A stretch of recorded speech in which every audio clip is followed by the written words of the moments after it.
Shalom, shalom, bien-aimé dans les Seigneurs. C'est votre bien-aimé, le frère Kale Kabasele Badimou, en direct de l'église La Grâce de Dieu Paris-France. Que Dieu vous bénisse, que Dieu bénisse votre vie, que Dieu bénisse tous ceux qui ont eu l'occasion et qui auront l'occasion de regarder cette vidéo, de cet enseignement. Bien-aimé, nous continuons toujours notre enseignement sur la résurrection des morts.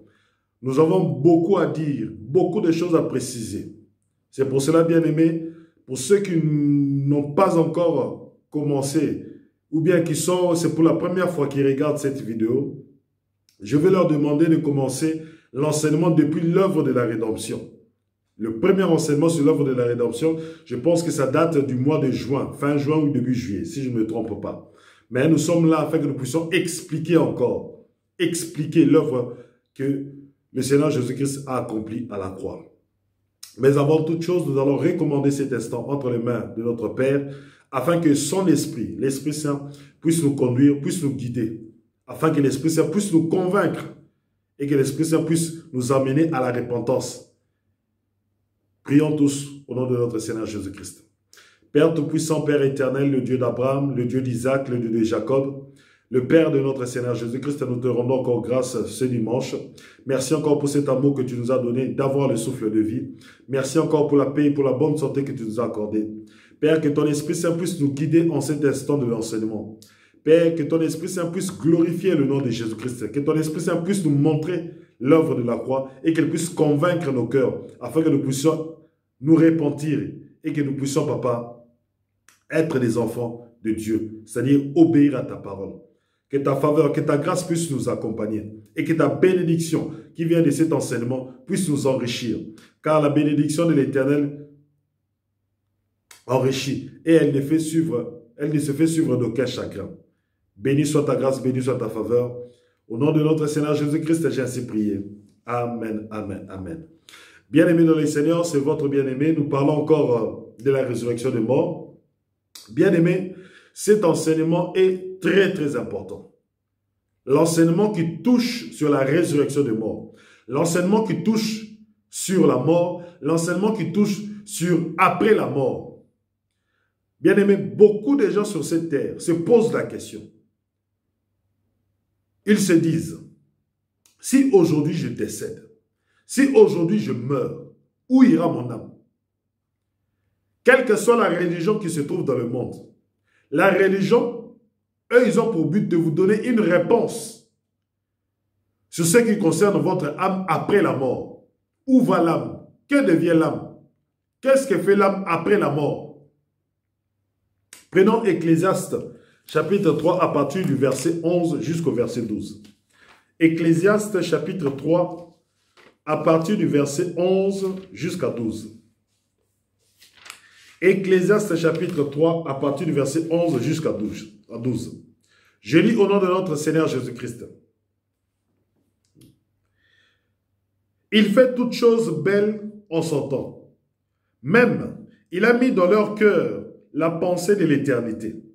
Bien que l'homme ne puisse pas saisir l'œuvre que Dieu fait, du commencement jusqu'à la fin. Alléluia. Je vais encore répéter. Il est écrit ceci dans Ecclésiaste chapitre 3, à partir du verset 11. Il fait toutes choses belles en son temps. Là, c'est Dieu. Même, il a mis dans leur cœur, le cœur de l'homme, la pensée de l'éternité. Bien que l'homme ne puisse pas saisir l'œuvre que Dieu fait, du commencement jusqu'à la fin. Bien-aimé, Dieu fait toutes choses belles en son temps, car il est le maître des temps et des circonstances. Bien avant cela, dans le verset 1er du chapitre 3 de l'Ecclésiaste, il dit « Chaque chose a son temps. » Chaque chose a son temps. Mais au verset 11, l'auteur de ce livre nous dit ceci. Il dit « Dieu fait toutes choses belles en son temps. » Il a même mis la pensée de l'éternité dans le cœur de l'homme. C'est-à-dire que l'homme sait qu'il existe une éternité. Qu'il soit païen, qu'il croit, qu'il soit athée, qu'il soit non-croyant. Quelle que soit la personne Qu'il soit riche, qu'il soit pauvre, qu'il soit noir ou qu'il soit blanc, qu'il habite l'Afrique ou qu'il habite les États-Unis, qu'il habite l'Europe ou qu'il habite l'Indonésie, la Chine, quel que soit le pays dans lequel tu vis, Dieu a mis dans ton cœur la pensée de l'éternité. C'est-à-dire que tu es conscient, quelque part dans ton cœur te le rappelle toujours, que l'éternité existe.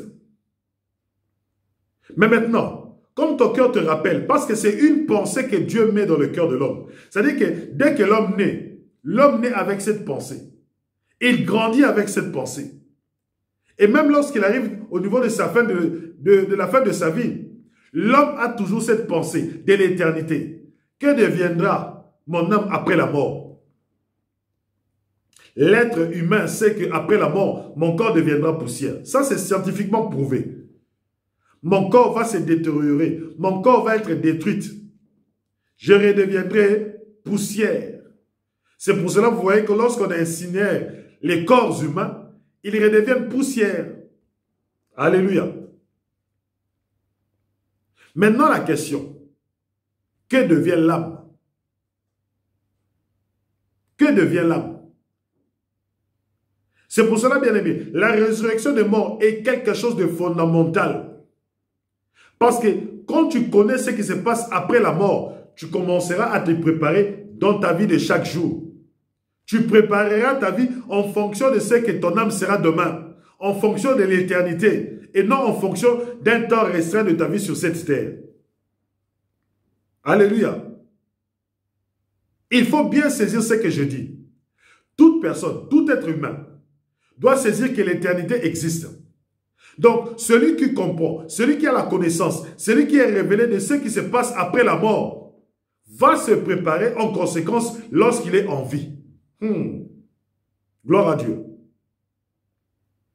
Maintenant, il y a beaucoup de croyances qui se passent sur cette terre. Il y a beaucoup de croyances qui circulent sur la terre. De bouche à oreille. Lorsque tu rencontres quelqu'un, la personne te pose la question, mais que deviendra mon âme après la mort? Toi qui pries. Frère Calais, toi qui pries. Que deviendra mon âme après la mort? C'est là que nous annonçons la bonne nouvelle. Parce que l'être humain a compris et a saisi qu'il est limité dans le temps. Il peut naître, mais il doit mourir.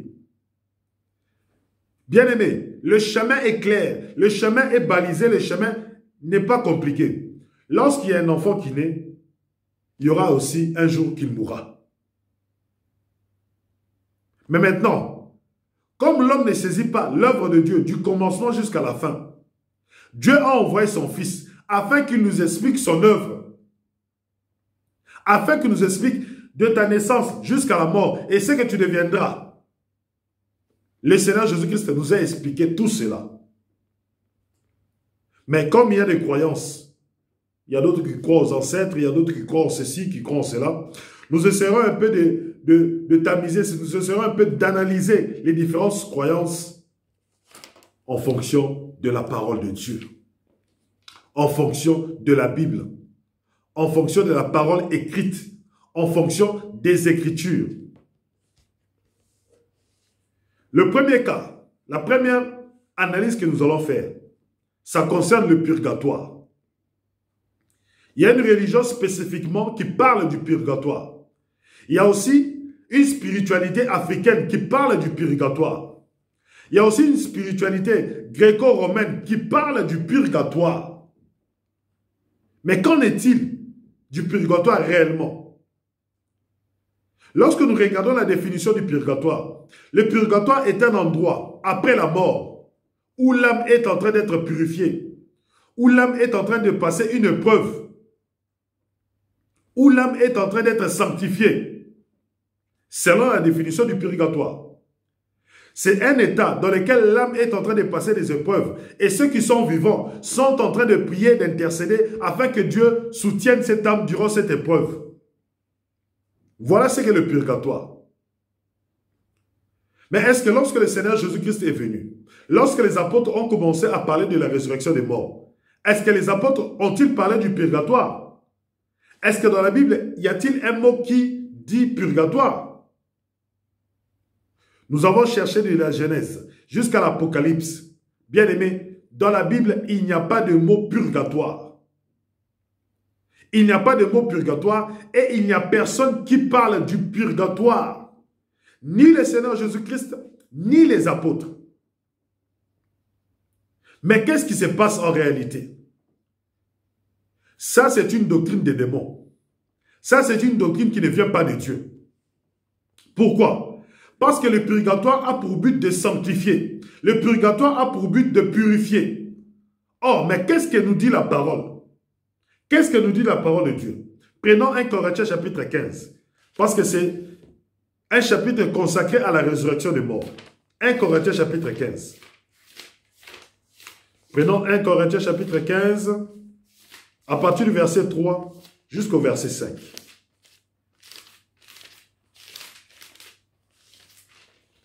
Je lis au nom de notre Seigneur Jésus-Christ.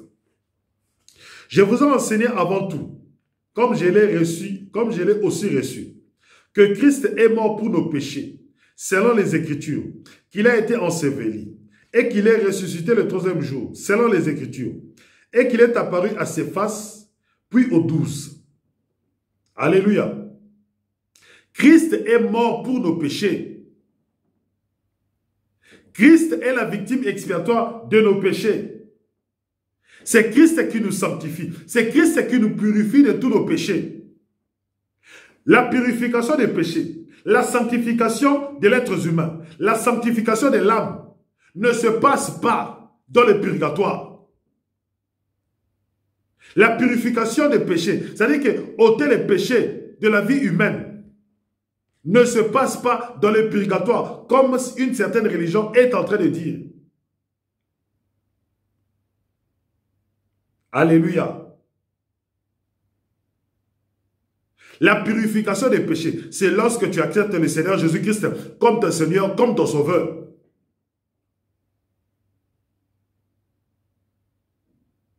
Tu commets le mal durant toute ta vie sur la terre et tu veux être purifié au purgatoire. Et on te dit que c'est une épreuve. C'est-à-dire que dans le purgatoire, c'est par tes propres forces que tu vas atteindre le ciel. C'est par tes propres forces que tu seras purifié. Mais bien aimé, ça c'est le contraire de la parole de Dieu. Tu ne peux être justifié par tes propres œuvres. Tu ne peux pas être justifié par tes propres efforts. Ça, c'est la Bible qui nous le dit. Ça, c'est la Bible qui nous le dit. Romains chapitre 10. Parce qu'on vous dit que c'est un moment d'épreuve où tu vas te purifier, où tu vas passer des épreuves. C'est-à-dire que tu vas donner des efforts, tu vas fournir des efforts qui viennent de toi, de ton âme. Bien que tu sois mort, ton âme est encore en train de travailler. Donc, c'est-à-dire que tu dois mériter le ciel. C'est pour cela que vous voyez d'autres personnes qui allument des bougies. Non, j'ai prié pour un tel qui est dans le séjour des morts, afin que Dieu intervienne, afin que Dieu le soutienne, afin que Dieu lui donne la force. Non, bien aimé, ça n'existe pas. Romains chapitre 10. Romains chapitre 10. À partir du verset 5. Je lis au nom de notre Seigneur Jésus-Christ. En effet, Moïse définit ainsi la justice qui vient de la loi. L'homme qui mettra ces choses en pratique vivra par elle. Or, lorsque tu es au purgatoire, tu dois mettre des choses en pratique. Et quand tu les mets en pratique, c'est que tu vis par elle. Bien-aimé dans le Seigneur, dans le purgatoire, il n'y a pas de preuve. Dans les séjours de mort, il n'y a pas de preuve. Dans les séjours de mort, tu attends le jugement. Dans les séjours de mort, c'est un endroit où tu attends le jugement. Beaucoup de gens parlent de l'au-delà. La Bible ne parle pas de l'au-delà. La Bible ne parle pas du purgatoire. La Bible parle du séjour des morts. Or, le séjour des morts, c'est où ça? C'est lorsque tu meurs. Ton âme va dans le séjour de mort. Et là, on te fait patienter pour le jugement. Il n'y a plus de preuves à passer. Il n'y a plus de combat à mener. Comme je puis lire dans une spiritualité gréco-romaine, une spiritualité égyptienne. Lorsque le pharaon mourait, avant de mourir, il faisait des incantations. Il faisait des formules magiques. Il faisait de la divination. Afin que ces formules puissent le soutenir dans l'au-delà. Parce qu'il va rencontrer des démons. Il doit combattre des démons. Il doit rencontrer des mauvais esprits. Il doit combattre des mauvais esprits. Bien aimé, c'est d'où vient le purgatoire. On te fait croire que tu dois combattre des esprits. On te fait croire que tu dois combattre des démons qui vont t'empêcher d'atteindre le ciel. On te fait croire que tu dois expier tes péchés. Bien aimé, l'expiation des péchés ne se fait que dans un seul endroit. L'expiation des péchés ne se fait que dans un seul endroit. Et l'expiation de tes péchés ne se fera que par une seule personne. L'expiation de tes péchés ne se fait que à la croix. L'expiation des péchés ne se fait que par le Fils de Dieu. L'expiation de tes péchés ne se fait que par le Christ, par sa mort. Alléluia. Beaucoup de gens voient le purgatoire, Donc, il peut avoir ces prêtres, il peut avoir ces gens-là. Et qu'est-ce qu'ils disent? Non, moi j'ai fait le péché, ainsi de suite. Mais j'aimerais que lorsque je passe de l'autre côté, c'est-à-dire que lorsque je suis dans le séjour de mort, vous puissiez allumer des bougies pour moi. Vous puissiez intercéder pour moi, afin que je puisse entrer au paradis. Bien-aimé, laisse-moi te dire, ça ce sont les mensonges du diable. Ça, ce sont le purgatoire, c'est le mensonge du diable. C'est de même que ceux qui parlent de la réincarnation. Bien aimé. Alléluia. Vraiment, il y a des croyances que vous devez éviter. Des gens qui parlent de la réincarnation de mort. C'est-à-dire qu'il est mort, son âme passe se réincarner dans un chat. Lorsque le chat meurt, son âme part se réincarner dans un oiseau. Lorsqu'il meurt, son âme part se réincarner encore, je ne sais pas, dans un lion. Le but de ces réincarnations, c'est quoi? C'est toujours la purification. Lorsque vous entendez la réincarnation, le but est la purification afin que vous puissiez atteindre le ciel. Et même cela se passe dans nos séries télé. Regardez bien les séries télévisées. Il y a une série télévisée qui parle d'une personne qui voit les morts. Et cette personne-là communique avec les morts. Et quand cette personne-là communique avec les morts, lui, qu'est-ce qu'il fait? Il est en train de les aider afin de partir. Ça, c'est une série télé qui passe à la télévision. Et beaucoup de gens regardent cette série télé. Mais or, ce qu'il faut, c'est quoi? C'est de la nécromancie. C'est la divination. Or, Dieu interdit d'invoquer les morts. Or, Dieu interdit de parler aux morts. Alléluia. Tout ça dans le but de l'expiation des péchés. Tout ça dans le but de la sanctification. Bien-aimé, tant que tu n'acceptes pas Jésus-Christ durant ta vie sur terre, tant que tu n'acceptes pas cette bonne nouvelle sur cette terre, tant que tu as envie, bien-aimé, le jour où tu meurs, sache qu'une seule chose, c'est le jugement qui t'attend. C'est le jugement qui t'attend. Il n'y aura pas de réincarnation, il n'y aura pas de purgatoire. Alléluia, réveillons-nous. Parce que lorsque vous allez consulter les morts, qu'est-ce que vous leur demandez? Vous leur demandez des choses qui sont terrestres. Vous leur demandez une voie à suivre sur cette terre. Mais les morts que vous consultez, ne vous parleront jamais du séjour de mort. Ils ne vous parleront jamais du séjour de mort. Lorsque le roi Saoul est parti consulter une sorcière, lorsqu'ils ont invoqué le prophète Samuel, le prophète Samuel ne leur a pas parlé du séjour de mort. N'a pas dit qu'ici c'est chaud, ici c'est froid. Ils ont demandé concernant ce qui se passe dans le vivant. Bien-aimé, le purgatoire, la réincarnation, bien-aimé, n'existe pas. C'est un mensonge.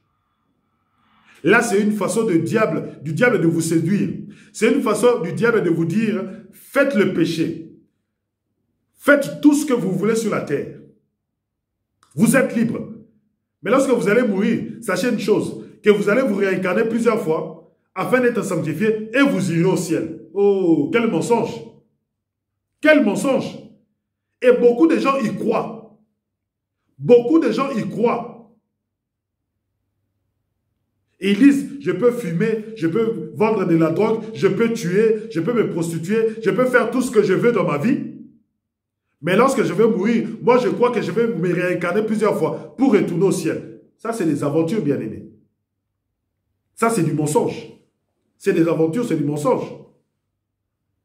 Le purgatoire n'existe pas. Le purgatoire n'est pas un lieu où tu vas expier tes péchés. Non. L'expiation, le lieu de l'expiation, c'est à la croix. Romains chapitre 3. Romains chapitre 3. À partir du verset 21. Lisons tous au nom de notre Seigneur Jésus-Christ. Romains chapitre 3 à partir du verset 21. Mais maintenant, sans la loi est manifestée la justice de Dieu, à laquelle rendent témoignage la loi et les prophètes. Justice de Dieu par la foi en Jésus-Christ pour tous ceux qui croient. Il n'y a point de distinction. Car tous ont péché et sont privés de la gloire de Dieu. Tous ont péché. Bien aimé, le péché se commet sur la terre. Le péché se commet lorsque tu es en vie. Le péché se commet lorsque tu es en vie. Et sont privés de la gloire de Dieu. Et ils sont gratuitement justifiés par sa grâce, par le moyen de la rédemption qui est en Jésus-Christ. C'est lui que Dieu a destiné, par son sang, à être là pour ceux qui croiraient, victime propitiatoire ou expiatoire, afin de montrer sa justice, parce qu'il avait laissé impunis les péchés commis auparavant au temps de sa patience. Je répète, c'est lui que Dieu a destiné, par son sang, à être pour ceux qui croiraient. Bien-aimé, au purgatoire, tu ne vas pas croire. Au purgatoire, tu ne vas pas recevoir la bonne nouvelle. Alléluia. Au purgatoire, tu ne vas pas recevoir la bonne nouvelle. Lorsque tu parles de la réincarnation dans les animaux, tu ne te réincarnes pas. Parce que les animaux n'écoutent pas notre parler. Les animaux parlent avec leur langue. Nous aussi, nous parlons avec notre langue. La bonne nouvelle n'est pas destinée aux animaux. La bonne nouvelle est destinée aux êtres humains.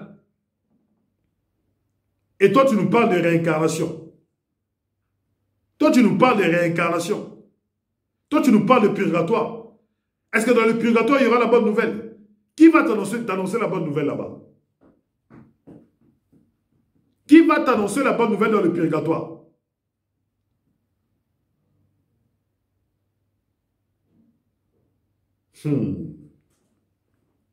La bonne nouvelle est annoncée dans le monde entier. La bonne nouvelle est annoncée dans le monde entier, à cet instant. Donc, bien aimé, la réincarnation, le purgatoire, tout ce que vous faites pour l'expiation de vos péchés, bien aimé dans le Seigneur, cela ne vaut rien. Cela ne vaut rien. Ne cherchez pas à vous purifier après la mort, mais plutôt cherchez à vous sanctifier lorsque vous êtes en vie. Cherchez à croire en Seigneur Jésus-Christ lorsque vous êtes encore en vie. C'est ça, bien-aimé. Il n'y a pas d'autre salut. Il n'y a pas d'autre salut ailleurs qu'au nom de notre Seigneur Jésus-Christ. Et c'est pour cela, bien-aimé, je t'exhorte à croire en ce message. Ce n'est que lorsque tu es en vie que tu croiras. Ce n'est que lorsque tu es en vie que tu seras sauvé. Le salut, c'est lorsque tu es en vie. Et lorsque tu meurs avec l'espérance du salut. Tu meurs avec l'espérance du salut. Alléluia. Parlons maintenant concernant les vierges dans les ciels. Alléluia. Concernant, il y a des gens qui croient que dans le ciel, nous aurons des rapports sexuels. Il y a des gens qui croient que dans le ciel, Dieu leur a réservé 10 vierges à chacun. Donc pour eux, il n'y a que les hommes qui iront au ciel. Pour eux, il n'y a que les hommes qui iront au ciel, pas les femmes. Donc Dieu leur a réservé 10 vierges dans le ciel pour avoir des relations sexuelles avec eux, pour vivre le plaisir sexuel dans le ciel. Alléluia. Ça, c'est une croyance que j'ai rencontrée sur cette terre. La personne me dit, moi je crois que dans le ciel, il y a 10 vierges qui m'attendent. Donc au ciel, j'aurai le plaisir sexuel. Au ciel, je serai bien. Je vais manger, je vais boire. Alléluia. Bien-aimé, Jésus-Christ a parlé de cela. Ce n'est pas une croyance qui date d'aujourd'hui. Lorsque Jésus-Christ est venu sur la terre, Jésus-Christ a trouvé cette croyance même en Israël. Matthieu chapitre 22. Matthieu chapitre 22.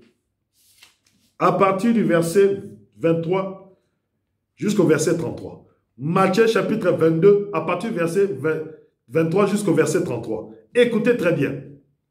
Parce qu'il y a beaucoup de mensonges que le diable a fait entrer dans la tête des gens. Matthieu chapitre 22, à partir du verset 23. Je lis au nom de notre Seigneur Jésus-Christ. Le même jour, les Sadducéens, qui disent qu'il n'y a point de résurrection, vinrent auprès de Jésus et lui firent cette question. Maître, Maître, Moïse a dit, si quelqu'un meurt sans enfant, son frère épousera sa veuve et suscitera une postérité à son frère. Or, il y avait parmi nous 7 frères. Le premier se maria et mourut. Et comme il n'avait pas d'enfant, il laissa sa femme à son frère. Il en fut de même du second, puis du troisième, jusqu'au 7e. On posa la question à Jésus-Christ. Mais écoutez ce que le maître nous dit. Écoutez ce que le maître vous dit ce soir. Écoutez ce que le maître vous donne comme réponse. On dit maintenant, après eux tous, la femme mourut aussi. À la résurrection, comme toi tu dis que la résurrection existe, comme toi tu dis qu'il y aura la résurrection de mort, duquel des 7 sera-t-elle donc la femme? Car tous l'ont eu comme femme. Bien-aimé, dans la loi de Moïse, il est écrit ceci. Si un homme épouse une femme et qu'il meurt sans enfant, le frère de cet homme va prendre la veuve pour lui donner une postérité, pour lui donner un enfant.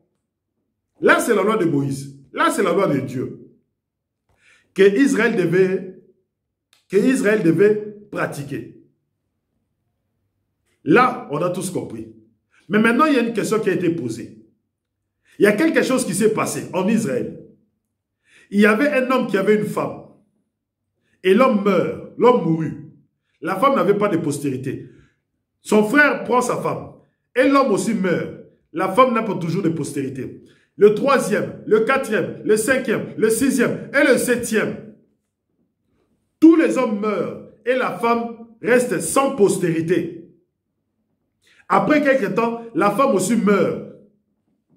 Maintenant, la question est posée à notre Seigneur Jésus-Christ.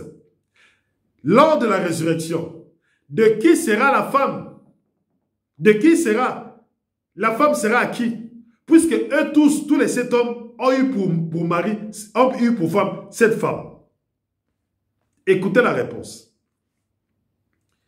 Jésus leur répondit, vous êtes dans l'erreur. La première des choses que Jésus a donné comme réponse, il leur dit, cette manière de raisonner, c'est une erreur. Vous êtes dans l'erreur. Bien-aimé, toi qui penses que dans le ciel, il y aura des vierges. Toi qui penses que dans le ciel, tu auras des rapports sexuels. Toi qui penses que dans le ciel, il y aura des hommes, il y aura des femmes, il y aura des enfants. Tu es dans l'erreur. Tu es dans l'erreur. Vous pensez que dans le ciel, c'est le plaisir humain. Vous pensez que dans le ciel, c'est le plaisir charnel. Est-ce que le ciel est charnel ou spirituel? Est-ce que le ciel est charnel ou spirituel? Est-ce que dans le ciel, vous aurez ce corps ou vous aurez des corps spirituels? Là, l'apôtre Paul aussi va nous répondre à cette question. Les rapports sexuels, c'est sur cette terre. Les rapports intimes entre l'homme et la femme, c'est sur cette terre. C'est sur cette terre, bien-aimée.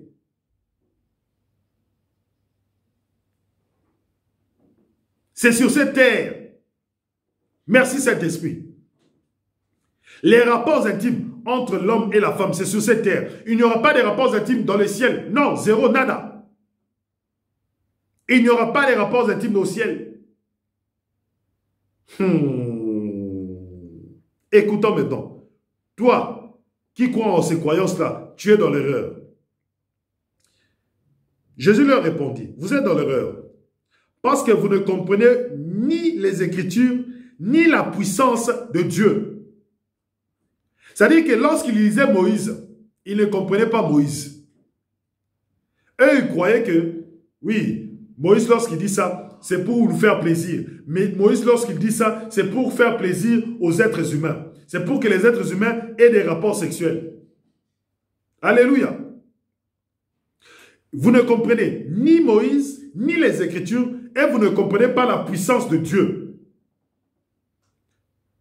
Parce que, car, à la résurrection, les hommes ne prendront point de femmes, ni les femmes de mari, mais ils seront comme les anges de Dieu dans le ciel.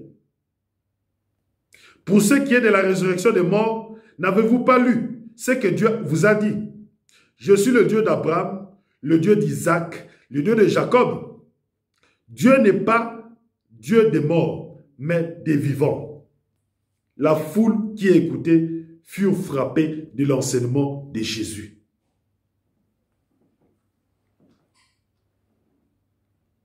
Au ciel, nous ne prendrons pas de femmes. Au ciel, tu ne prendras pas de mari. Au ciel, il n'y aura pas d'enfants. Au ciel, il n'y aura pas de rapport sexuel. Et l'apôtre Paul va encore l'expliquer. 1 Corinthiens chapitre 15. 1 Corinthiens chapitre 15.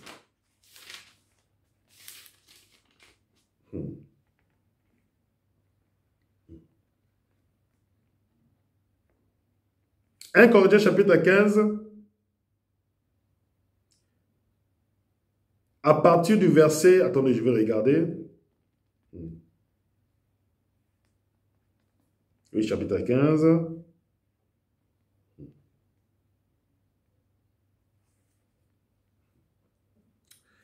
« 1 Corinthiens chapitre 15, à partir du verset 29. À partir du verset 29. Autrement, que feraient ceux qui se font baptiser pour les morts, si les morts ne ressuscitent absolument pas? Pourquoi se font-ils baptiser pour eux? Et nous, pourquoi sommes-nous à toute heure en péril? Chaque jour, je suis exposé à la mort. Je l'atteste, frère, par la gloire dont vous êtes pour moi le sujet, en Jésus-Christ notre Seigneur. Si ce n'est dans des vues humaines que j'ai combattu contre les bêtes à Éphèse, quel avantage m'en revient-il si les morts ne ressuscitent pas? Mangeons et buvons, car demain nous mourrons.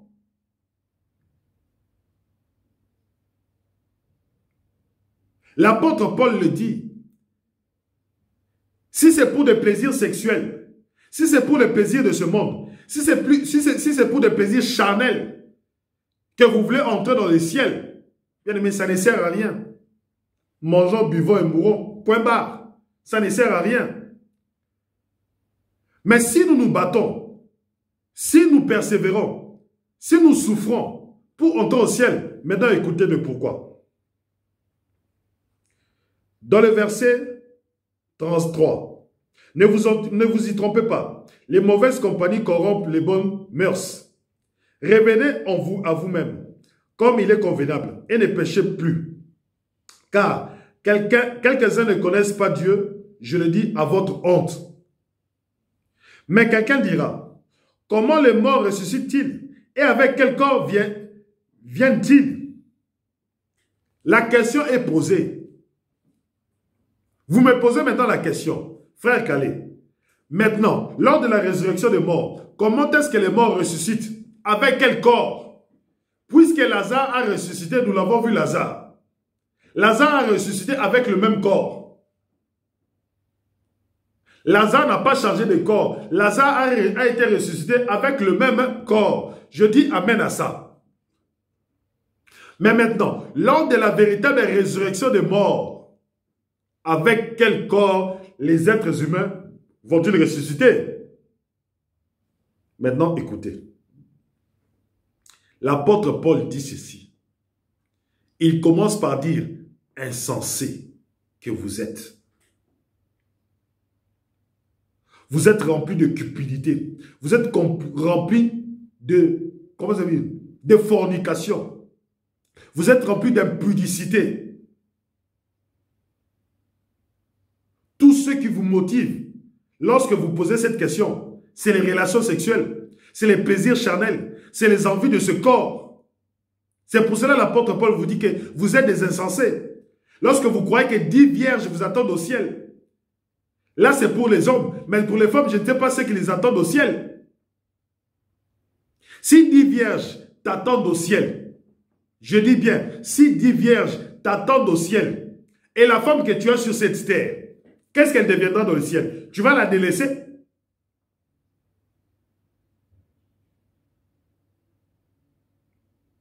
Je répète ma question.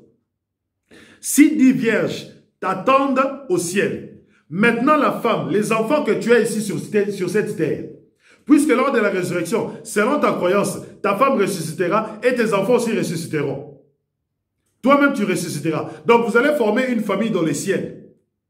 Maintenant, si vous formez une famille dans les ciels, pourquoi est-ce que toi tu auras 10 vierges et la femme maintenant que tu auras, tu vas la délaisser? Elle aussi n'a pas de plaisir. Elle aussi n'a pas envie d'être avec un homme.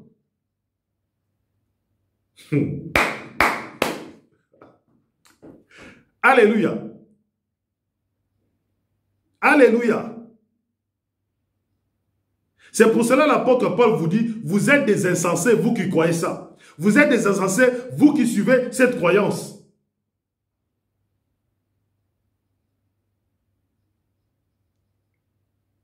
Beaucoup de gens sont égarés. Beaucoup de gens sont égarés. Beaucoup de gens sont égarés. Mais quelqu'un dira, comment les morts ressuscitent-ils? Et avec quel corps viennent-ils? Insensé. Ce que tu sèmes ne répond point vie s'il ne meurt. Ce que tu sèmes n'est pas le corps qui naîtra. C'est un simple grain de blé, peut-être, ou de quelque autre sémence. Puis Dieu lui donne un corps qui lui plaît. Lors de la résurrection des morts, c'est Dieu qui donnera le corps. C'est Dieu qui créera le corps.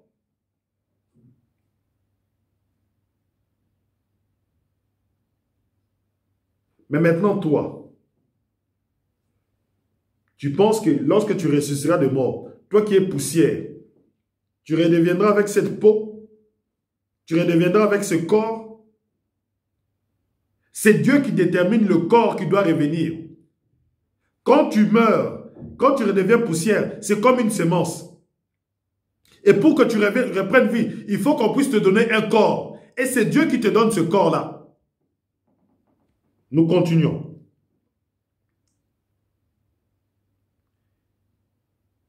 C'est un simple grain de blé peut-être, de quelques autres semences. Puis Dieu lui donne un corps comme il lui plaît. Et à chaque semence, il donne un corps qui lui est propre. Toute chair n'est pas la même chair.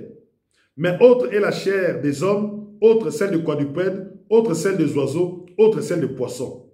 Il y a aussi des corps célestes et des corps terrestres. Il y a aussi des corps célestes et des corps terrestres. Bien-aimé, pour entrer au ciel, il faut que tu aies le corps céleste.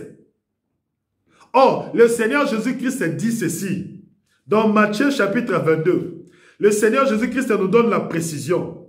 Il dit, dans le verset 30, « Car à la résurrection, les hommes ne prendront point de femmes, ni les femmes de Marie, mais ils seront comme les anges de Dieu dans le ciel. » Est-ce que les anges de Dieu ont des sexes dans le ciel? Est-ce que les anges de Dieu mangent dans le ciel?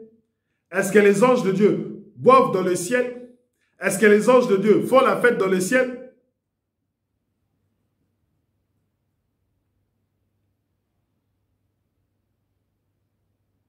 Lorsque tu vois un ange, vous qui voyez des anges, oh, j'ai vu un ange m'a amené un message. Est-ce que l'ange vient, lorsqu'il t'amène un message, est-ce que tu vois que l'ange cherche des rapports sexuels?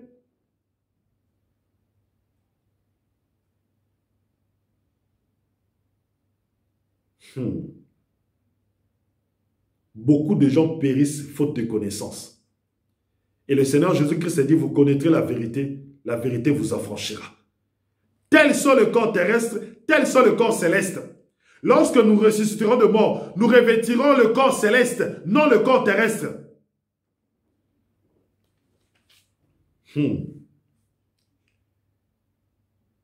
Autre est l'éclat du soleil, autre est l'éclat de la lune, et autre est l'éclat des étoiles. Même une étoile diffère en éclat d'une autre étoile.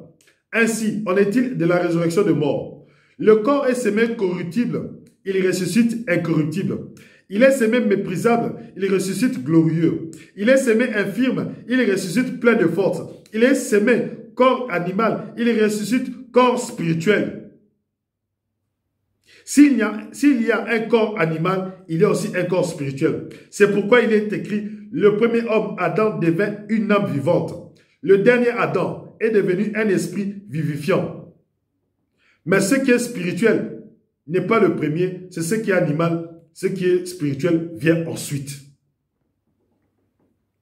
Bien-aimé, ce corps est corruptible, mais le ciel est incorruptible.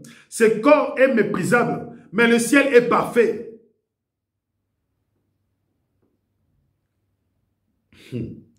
Ce corps est infirme. Bien-aimé, toi qui acceptes Jésus-Christ dans ta vie, toi qui as une infirmité, tu n'as pas de pied, on t'a amputé un pied. Tu n'as pas de bras. À ta naissance, tu as une malformation. Sache que quand tu acceptes Jésus-Christ et que tu meurs avec l'espérance de la résurrection de mort, bien-aimé, sache que tu auras un corps complet dans le ciel. Et ce ne sera pas n'importe quel corps. Ça sera un corps spirituel. Ça sera un corps glorieux. Ça sera un corps parfait avec un éclat glorieux de notre Père, de notre Dieu.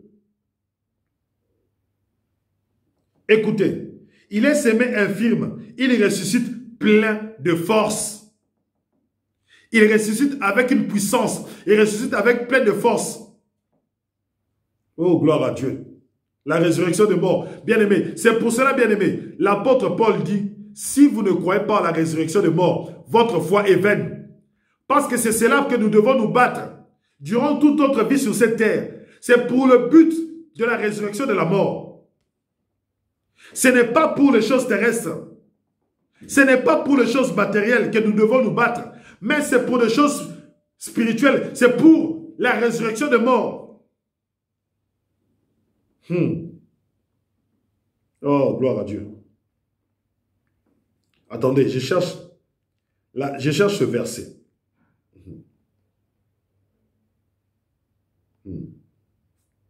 Écoutez maintenant. Toi, vous qui prêchez la prospérité, la doctrine de la prospérité, en quoi est-elle mauvaise? La doctrine de la prospérité te dit que l'évangile, tu dois en profiter sur cette terre. Non, bien-aimé.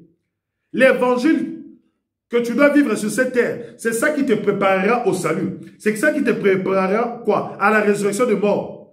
C'est là qui te justifiera. C'est ça qui te sanctifiera. C'est ça qui te rendra pur, parfait, sans tache, sans défaut. Écoutez maintenant, l'apôtre Paul dit, si c'est dans cette vie seulement que nous espérons en Christ, nous sommes les plus malheureux de tous les hommes. Si c'est pour le bien matériel que tu espères en Christ, si c'est pour le plaisir de ce monde que tu sers Christ, si c'est pour le plaisir d'avoir le matériel, les maisons, les enfants, que tu sers Christ, bien aimé, tu es le plus malheureux. Tu es le plus malheureux. Tu es le plus malheureux. L'apôtre Paul le dit, nous sommes les plus malheureux.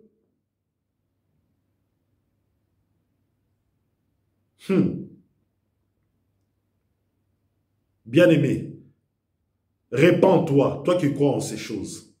Répands-toi, toi qui crois au purgatoire. Répands-toi, toi qui crois à la réincarnation. Répands-toi, toi qui crois que dans le ciel, il y a des vierges pour toi. Toi qui crois que dans le ciel, les vierges sont réservées pour toi. Maintenant, si tu as une femme, si tu as des enfants, dans le ciel, ta femme fera quoi? Qu'est-ce qui est réservé pour ta femme?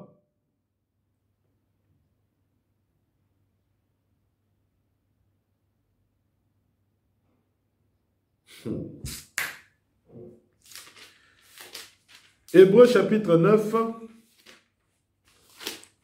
à partir du verset 14. Je ne pourrai pas parler de l'incarnation parce que le dimanche prochain, je vais parler spécialement de l'incarnation. Parce que l'incarnation, c'est beaucoup de choses. Je dois expliquer beaucoup de choses en profondeur.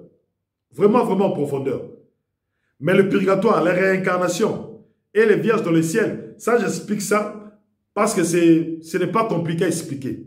Mais l'incarnation, nous aurons à en parler le dimanche prochain. Hébreux chapitre 9, à partir du verset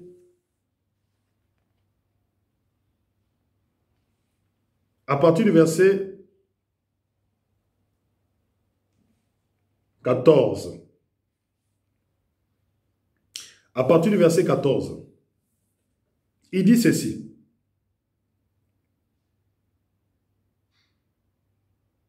Attendez. Combien plus le sang de Christ, qui par un esprit éternel s'est offert lui-même sans tache à Dieu, purifiera-t-il votre conscience des œuvres mortes afin que vous serviez Dieu, le Dieu vivant? Bien-aimé, il n'y a que le sang de notre Seigneur Jésus-Christ qui peut te purifier. Il n'y a que le sang de notre Seigneur Jésus-Christ qui peut te purifier. Il n'y a que son sang. Il n'y a que son sang. Donc, que ce soit le purgatoire, la réincarnation, les vierges dans le ciel, bien aimés, tout ça, ce sont de faux enseignements. Tout ça, ce sont de fausses croyances. La véritable croyance, je te la donne maintenant. Nous allons clôturer par ce verset. 1 Corinthiens chapitre 15, à partir du verset 1er. Je vous rappelle, frères, l'évangile que je vous ai annoncé, que vous avez reçu, dans lequel vous avez persévéré et par lequel vous êtes sauvés. Si vous le retenez tel que je vous l'ai annoncé, autrement vous aurez cru en vain. Je vous ai annoncé avant tout, comme je l'ai aussi reçu, que Christ est mort pour mes péchés, pour nos péchés, selon les Écritures, et qu'il a été enseveli, et qu'il est ressuscité le troisième jour, selon les Écritures, et qu'il est apparu à Céphas, puis aux 12. La mort de Christ est pour tes péchés, pour l'expiation de tes péchés. C'est le moment que tu acceptes Jésus-Christ dans ta vie. C'est le moment que tu acceptes Jésus-Christ dans ta vie. Car si tu l'acceptes, bien-aimé, tu ne seras plus dans les fausses croyances. Tu seras justifié, tu seras sauvé. Et même si tu meurs aujourd'hui, tu auras l'espérance du salut. Tu auras l'espérance de la résurrection des morts. Et le dernier jour, tu ressusciteras avec un corps glorieux. Tu ressusciteras avec un corps spirituel. Tu ressusciteras avec un corps céleste. Afin d'adorer Dieu. Père Tout-Puissant, Père éternel, notre Seigneur Jésus-Christ, ton Fils, a dit ceci. Vous connaîtrez la vérité vous affranchira. Merci parce que la vérité a affranchi beaucoup de gens aujourd'hui. La vérité a enlevé les liens sataniques dans la vie des gens aujourd'hui. Béni soit ta grâce, béni soit ta faveur. Béni soit notre Rédempteur, le Seigneur Jésus-Christ, qui nous a délivrés de toutes ces mauvaises croyances, qui nous a délivrés de toutes ces mauvaises doctrines, qui nous a délivrés des mains du diable, qui nous a amenés dans la lumière. Car c'est lui la résurrection, c'est lui la vie. Béni soit Père, béni sois-tu Père, pour cette grâce que tu nous accordes d'écouter cette bonne nouvelle. Je te recommande ce peuple qui m'a écouté. Je te recommande, Père, cette semaine entre tes mains. Fortifie-nous, aide-nous et soutiens-nous à persévérer dans cet évangile du salut. Au nom de notre Seigneur Jésus-Christ, j'ai ainsi prié. Amen, amen. Bien-aimés, que Dieu vous bénisse. C'est votre frère, le frère Kale Kabassele Badimou. Nous nous réunissons chaque dimanche au 12 square Gérard Philippe de 10h à 12h. Que ceux qui veulent venir participer avec nous à ce moment d'adoration et d'action des grâces, qu'il me contacte sur mon numéro de téléphone et sur tout le moyen nécessaire afin que nous puissions nous convenir d'un rendez-vous afin de glorifier Dieu ensemble. Soyez bénis. Au nom de notre Seigneur Jésus-Christ, j'ai ainsi prié. Amen.